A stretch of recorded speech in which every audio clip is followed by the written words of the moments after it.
اچھے اچھے کھانے بناتا ہے، مہمان کی تیاری ہے نا.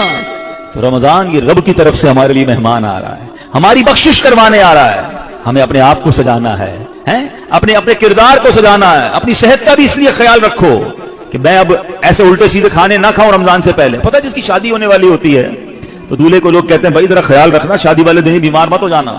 ایک ہفتہ پہلے سے احتیاط کرواتے ہیں، زیادہ سفر نہیں کرواتے، زیادہ تھکن والا کام نہیں کرواتے.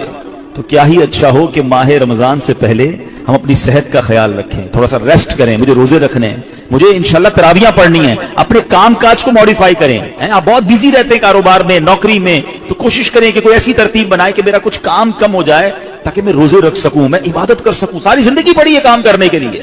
لیکن عجیب بات پتہ ہے کیا ہے؟ اس وقت دو قسم کی تیاریاں ہو رہی ہیں. ہوں گے کچھ نیک لوگ جو انشاءاللہ عبادت کی تیاریاں، تلاوت کی تیاریاں، خوب روزے، تراویح اور اس کے بارے میں سوچ رہے ہوں گے. مگر کچھ لوگ وہ ہیں جو اس وقت اسٹاک جمع کر رہے ہوں گے، کاروبار کیسے چمکانا ہے، کون سی آئٹم کا ریٹ بڑھ جائے گا. وہ کاروباری لوگ پیسے کمانے کی تیاری کر رہے ہوں گے. کچھ گھر والے وہ ہوں گے جو یہ سوچ رہے ہوں گے بھئی رمضان میں پکانا کیا ہے، کھانا کیا ہے، کون سی آئٹم لینی ہے. رمضان کھانے پینے کے لیے نہیں آتا. اچھا ویسے بڑی عجیب بات ہے، ذرا سوچیں آپ کہ ماہ رمضان میں ہم روزے رکھتے ہیں، لاجیکلی تو سمجھ یہ آتا ہے کہ ہمارا وزن ٹھیک تھوڑا کم ہو جانا چاہیے، ہم تھوڑے سمارٹ ہو جائیں. مگر کئی لوگ وہ ہیں جن کا رمضان میں وزن بڑھ جاتا ہے. کیوں بھائی؟ اس لیے کہ سحری میں زیادہ کھاتے ہیں، پورا دن روزہ رکھنا ہے. رات زیادہ اس لیے کھاتے ہیں کہ پورا دن روزہ رکھا تھا، پھر 2 بار اور کھاتے ہیں کہ کل پھر روزہ رکھنا ہے. تو عام دنوں میں 2 بار کھاتے ہیں، رمضان میں 4-5 بار کھاتے ہیں. اور وہ کھاتے ہیں جو نہیں کھانا چاہیے. پورا سال جو چیز نہیں کھاتے وہ رمضان میں کھاتے ہیں، پھر موٹے ہو جاتے ہیں، طبیعت خراب ہو جاتی ہے، گلے خراب ہو جاتے ہیں. نہیں، ماہ رمضان تو کم کھانے کا مہینہ ہے، فریش ہونے کا مہینہ ہے. لیکن ہمارے یہاں تو فیسٹیول، اگر میں کہوں کسی کو کہ کسی غیر مسلم کو اگر رمضان میں دورہ کرا دیا جائے پاکستان کے مختلف شہروں کا اور کہیں بتاؤ کیا آپ نے دیکھا، تو کہے گا لگتا ہے مسلمانوں کا کوئی کھانے پینے کا تہوار آ رہا ہے. کہ میں جس مٹھائی کی دکان پہ گیا وہ رش تھا، جس پکوڑے کی دکان پہ گیا وہ لائنیں لگی ہوئی تھی افطار سے پہلے، اور بورڈ لگے ہوئے تھے سحری آفر، افطار آفر. تو لگتا ہے مسلمانوں کا کوئی کھانے پینے کا سالانہ تہوار آتا ہے. کتنی عجیب بات ہے یار. جس مہینے میں پورا دن کھانے پینے سے رکنا ہے، اس مہینے میں سارا دن رات کھانے پینے کی باتیں ہو رہی ہوتی ہیں. مجھے بتائیں نا، ہم دوست آپس میں ملتے کیا بات کرتے ہیں؟ یار سناؤ آج سحری کہاں کرنی ہے؟ اچھا بھائی افطار کہاں کرنا ہے؟ رات کدھر چلنا ہے کھانے کے لیے؟ ارے بھائی یہ بات کون کرے گا؟ تراویح کدھر پڑھنی ہے آج؟ تلاوت کدھر کرنی ہے؟ تہجد کہاں پڑھنی ہے؟ علم دین کی محفل کدھر سجی ہوئی ہے؟ ذکر و اذکار میں آج بیٹھ کے کدھر کرنا ہے؟ آج مل کے اللہ کی بارگاہ میں گر گڑا کر دعائیں کہاں کرنی؟ یہ گفتگو کیوں نہیں ہوتی؟ ماہ رمضان تو نیکیوں کا اجر بڑھا دیا گیا، مگر دماغ میں ایک ہی بات گھوم رہی ہوتی ہے کہ دوسری آج کل کھیل کود شروع ہو گیا رمضان میں. ایسا نہ کریں. ماہ رمضان کے کیسے کیسے فضائل ہیں ذرا سنیے گا. معراج شریف کی روایات میں ہے، معراج کے دولہا مکی مدنی مصطفیٰ صلی اللہ تعالی علیہ وسلم نے سدرۃ المنتہا کے قریب ایک فرشتہ دیکھا. آپ فرماتے لم ارا مثلہ، یعنی ایسا نرالا فرشتہ میں نے کبھی نہیں دیکھا. نبی پاک فرما رہے ہیں. تو آپ فرماتے ہیں کہ میں نے ایسا نرالا فرشتہ تو کبھی نہیں دیکھا تھا. یہ جب تسبیح کرتا تھا تو اس کی ایسی خوبصورت آواز تھی کہ اس آواز سے عرش بھی جھوم اٹھتا تھا. میں نے جبرائیل سے پوچھا ایو خلقی ھذا، اے جبرائیل یہ کون سی مخلوق ہے؟ عرض کی حضور یہ ایک فرشتہ ہے جو حضرت آدم علیہ السلام سے 2000 سال پہلے پیدا کیا گیا تھا. میں نے پوچھا اس سے پہلے یہ کہاں تھا؟ عرض کیا اللہ پاک نے عرش کے نیچے جنت میں ایک جگہ بنائی ہے، یہ وہیں ہوتا ہے. حضور آج آپ کے دیدار کے لیے حاضر ہوا ہے. کیا شان ہے میرے آقا کی. ہر کوئی فدا ہے بن دیکھے، دیدار کا عالم کیا ہوگا. ارے فرشتہ بھی میرے آقا کے دیدار کا تمنائی ہے. جبریل امین کہتے حضور آج آپ کے دیدار کے لیے حاضر ہوا ہے. مکی مدنی سلطان صلی اللہ تعالی علیہ وسلم فرماتے ہیں کہ اب نبی پاک علیہ الصلوۃ والسلام نے اس فرشتے سے ایک بڑا کمال کا سوال کیا. ذرا سنیے گا، آپ کا ایمان تازہ ہو جائے گا. پیارے آقا علیہ الصلوۃ والسلام نے اس فرشتے کو سلام کیا تو وہ تسبیح میں مصروف تھا، اللہ پاک کی تسبیح میں مصروف تھا، اسے سلام سنائی نہ دیا. اب جبریل امین نے اسے کہا ھذا محمد صلی اللہ علیہ وسلم، یہ محبوب خدا جناب رسول اللہ صلی اللہ علیہ وسلم ہے. جب اس نے سنا تو خوشی سے اپنے 2 سبز پر پھیلائے. یہ اتنے بڑے پر تھے جنہوں نے آسمانوں اور زمین کو گھیر لیا. اب اس نے مجھے نبی پاک فرماتے مجھ سے گلے ملنے کی سعادت حاصل کی، ادب سے بوسہ بھی دیا. پھر عرض کی یا رسول اللہ صلی اللہ تعالی علیہ وسلم آپ کے لیے گڈ نیوز ہے، آپ کے لیے خوشخبری ہے کہ اللہ پاک نے آپ ماہ رمضان کے صدقے آپ کی امت کی بخشش فرما دی.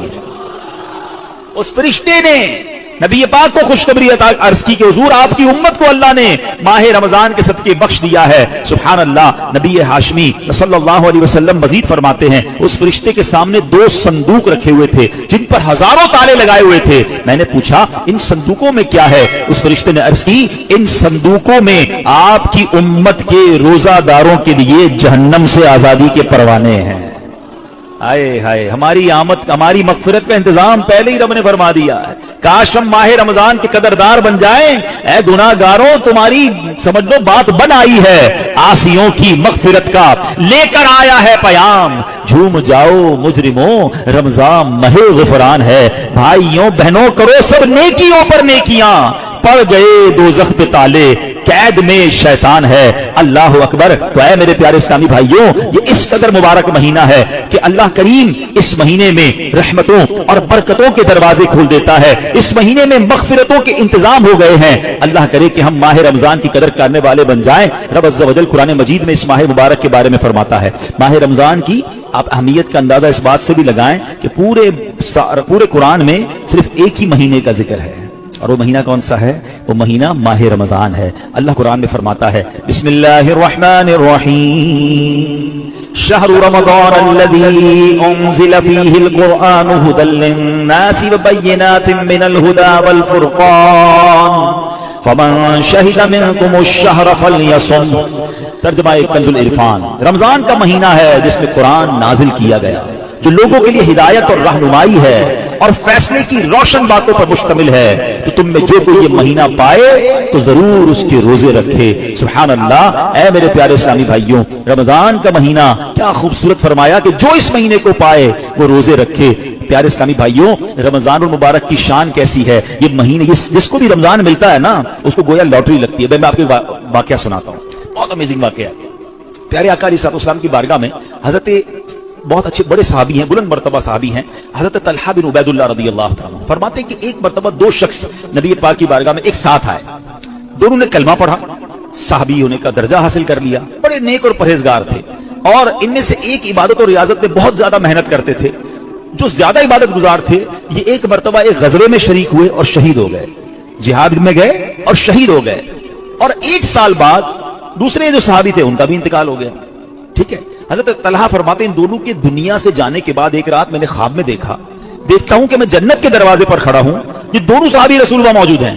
اتنے میں جنت کے اندر سے کوئی باہر آیا. وہ صحابی جن کا انتقال 1 سال بعد ہوا تھا انہیں لے کر جنت میں چلا گیا. تھوڑی دیر